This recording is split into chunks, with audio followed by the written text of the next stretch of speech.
Hej, mit navn er Ajmal, og det er modul 4 i fysik C på KVUC, og vores opgave handler om lydbølge.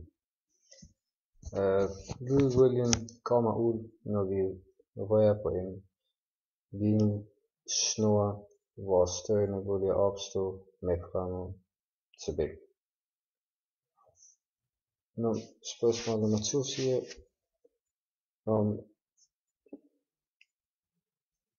hvis vi har en længere snor, så har vi flere lydbølger, og lyden vel dette tyk snor er, eller lang snor er tyk.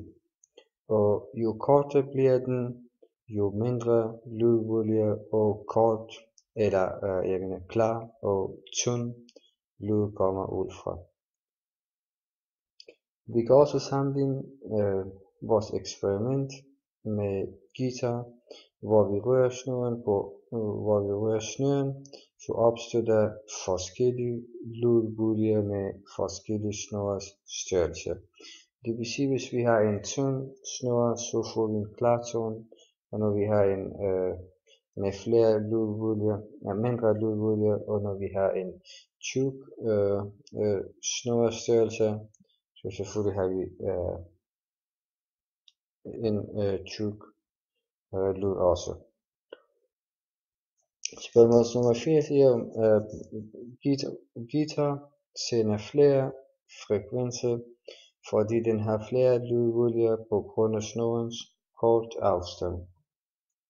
Og man kan ændre på guitarens resonensfrekvens med at spille den hård eller røre den hård, så kan snøren danne højere resonensfrekvenser.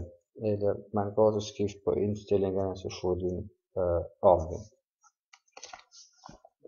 Det var det hele, tak.